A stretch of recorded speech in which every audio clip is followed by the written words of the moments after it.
इसी सरकार के रहते 2024 तक आपको पूरा भरोसा दिला रहा हूं, कोई कोना नहीं छोड़ूंगा। आज दिल्ली के वासियों के सामने एक बात कह रहा हूं, 2 एजेंडे हैं, दोनों जब तक पूरा नहीं करा लूंगा तब तक जाऊंगा नहीं। एक सवाल मैंने सिंपल कहा है कि राष्ट्रपति भवन जहां डॉक्टर राजेंद्र प्रसाद 10 साल तक रहे, एक से एक महान आदमी रहा, और ये अंग्रेजों के जमाने का बनाया हुआ है, यहां तक भी ठीक है। लेकिन मैं ये नहीं समझ पा रहा कि 47 के बाद कौन सा मुगल वहां टहलने आया था तो आपने मुगल गार्डन बना दिया। ये मुगल कहां से पैदा हो गया? इसलिए आज मेरी तजवीज है अपनी, वो माने या न माने, इस मुगल गार्डन का नाम समाप्त होकर विवेकानंद गार्डन होना चाहिए। इसलिए कि आप सब दिल्ली वाले हैं, ये होगा, मेरा विश्वास है। और आखिरी, क्योंकि वंदे मातरम आपने सुबह शुरू में गाया, वंदे मातरम के बारे में आखिरी बात कह के समाप्त कर देता हूं, क्योंकि मैंने प्रण लिया है, मेरी पूरी टीम इस बात के लिए काम कर रही है। तो पहले तो लोगों को बताना होता है सच बात क्या है, तथ्यों पे क्या है, फिर उसको कैंपेन करना होता है। अभी हम दूसरी स्थिति में हैं। भारत के पार्लियामेंट में वंदे मातरम को लेकर के कई सारी भ्रांतियां हैं, और सबसे बड़ी भ्रांति यह है कि 1937 में मुसलमानों ने जो यहां रह गए थे, यहां थे वो, और जो पाकिस्तान बनाने का एजेंडा चला रहे थे वो, उन्होंने एक एजेंडे के तहत फूल वाले चाचा से ये कहा कि वंदे मातरम गाने से हमारी भावनाएं आहत हो जाती हैं, क्योंकि इसमें देवी देवताओं का जिक्र आता है। यही वर्बेटम बात की।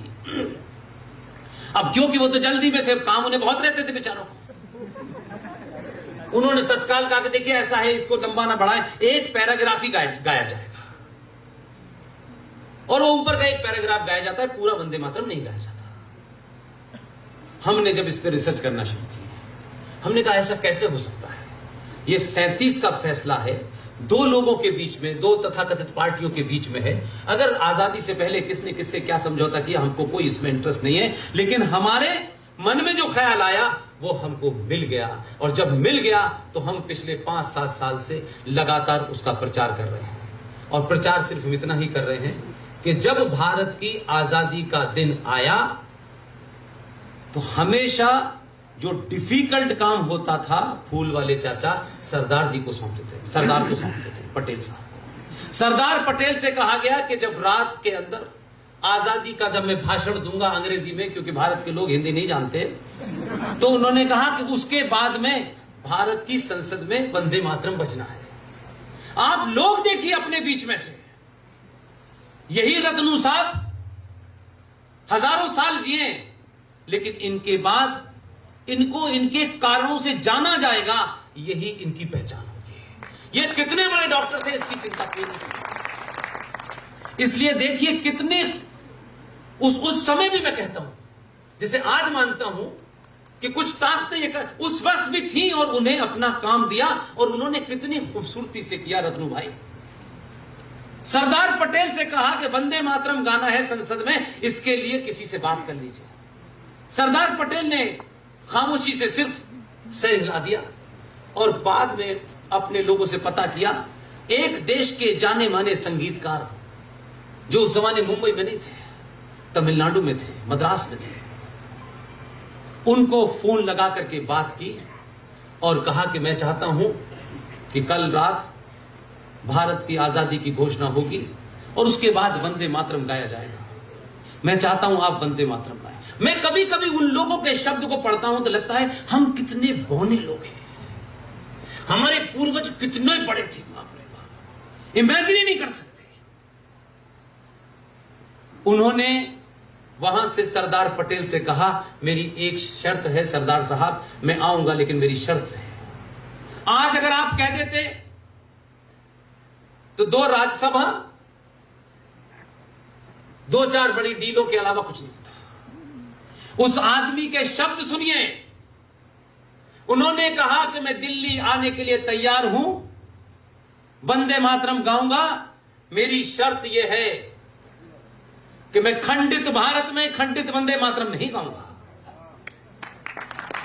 सरदार पटेल ने कुछ उनसे कहा नहीं, उन्होंने कहा मैं जहाज भेज रहा हूं। बात आइडिया देखिए बात करने का। जैसे ही उन्होंने कहा कि मैं खंडित नहीं गाऊंगा, सरदार पटेल ने कहा मैं आपको एरोप्लेन भेज रहा हूं। एरोप्लेन भेजा, उनको लाए, वो नीचे बैठे हुए थे। जवाहरलाल नेहरू ने अपनी स्पीच पूरी दी, स्पीच के बाद वो नीचे आ गए। जब सरदार पटेल की तरफ देखा कि वंदे मातरम वाला कहां है, तब उस संगीतकार को कहा सरदार पटेल ने कि आइए। जानते हैं वो संगीतकार कौन था? पंडित ओंकार नाथ ठाकुर। वो गए और राग में 9.5 मिनट में 22 पंक्तियों का पूरा वंदे मातरम आजाद भारत की संसद में बजा। सुबह नेक्स्ट डे 10:30 बजे ऑल इंडिया रेडियो ने उसी वंदे मातरम को गाया। मेरा सवाल यहां से आपके लिए है, अगर आजाद भारत में पूरा वंदे मातरम गाया गया था, तो फिर आज के आजाद भारत में पूरा वंदे मातरम संसद में क्यों नहीं गाया जाता? इसकी हमने छोटी सी शुरुआत ये की है, कुछ लोगों के मदद से, चंदे से एक बुक मार्क छपवाया है। अभी 5-7 दिन पहले देश के एक महान कलाकार जो पाकिस्तान के एबटाबाद में पैदा हुए थे, 10 साल की उम्र में एक लाशों की गाड़ी में उनको किसी ने फेंक दिया था। वो वहां से आए, 10 साल की उम्र थी, ट्रेन अमृतसर पे रुकी, अमृतसर पे खोली नहीं क्योंकि लाशें थी। फिर दिल्ली में आके रुकी, उन लाशों में से एक बच्चा रोते हुए निकला बाहर। लोगों ने कहा ये जिंदा है, जिंदा है। वो बच्चा बेचारा खेलता रहा, फिर किसी कैंप में चला गया, फिर बड़ा हो गया, फिर हिंदू कॉलेज में पढ़ा, और आज भारत का सबसे बड़ा कलाकार है, उसका नाम है मनोज कुमार, जिसे आप भरत कुमार के नाम से जानते हैं। अभी कुछ दिन पहले उनका हॉस्पिटल में गया था, उनको कुछ थोड़ी प्रॉब्लम थी कोविड की वजह से। पिछले 3 साल से वो टेलीफोन से बात करते रहे, मिल नहीं पाए, लेकिन जाते जाते उन्होंने मेरे लिए एक बड़ा काम कर दिया। मैंने सिर्फ उनसे इतना ही कहा कि मैं लता जी को सीधे तौर पे नहीं जानता हूं, आप बात करेंगे तो मेरी कुछ बात बन जाएगी। उन्होंने लता जी से कहा कि ऐसे मेरा पूरा इंट्रोडक्शन कराया और कहा कि ये लोग कुछ करना चाहते हैं, आप सिर्फ मुख सहमति दे दें, क्योंकि ये कोई कॉमर्शियल इंटरेस्ट के लिए नहीं कर रहे। लता जी से मैंने सिर्फ इतना ही कहा कि जो आपने वंदे मातरम गाया है आनंद मठ में, उस पूरे वंदे मातरम को हम हमने 3 तस्वीरें छापी हैं, उसमें सरदार पटेल भी, उसमें वीर सावरकर भी हैं, उसमें छत्रपति शिवाजी भी हैं, उसमें महाराणा प्रताप भी हैं, और बुक मार्क बनाया हमने और उसमें QR कोड डाला और लता जी से पूछ करके उन्होंने हमको परमिशन दे दी। लता जी ने क्योंकि वीर रस में गाया है, इसलिए 4 मिनट 22 सेकंड का पूरा वंदे मातरम 22 उसमें वीर रस में गान करके हमने बुकमार्क बनाया है और बच्चों को हम फ्री बांटते हैं, ताकि आज के बच्चे चलते फिरते उस QR कोड से पूरा वंदे मातरम सुने। इसी सरकार के रहते 2024 तक आपको पूरा भरोसा दिला रहा हूं, कोई कोना नहीं छोड़ूंगा मैं, पूरा वंदे मातरम भारत की संस्कृति। बहुत बहुत धन्यवाद, थैंक यू वेरी मच।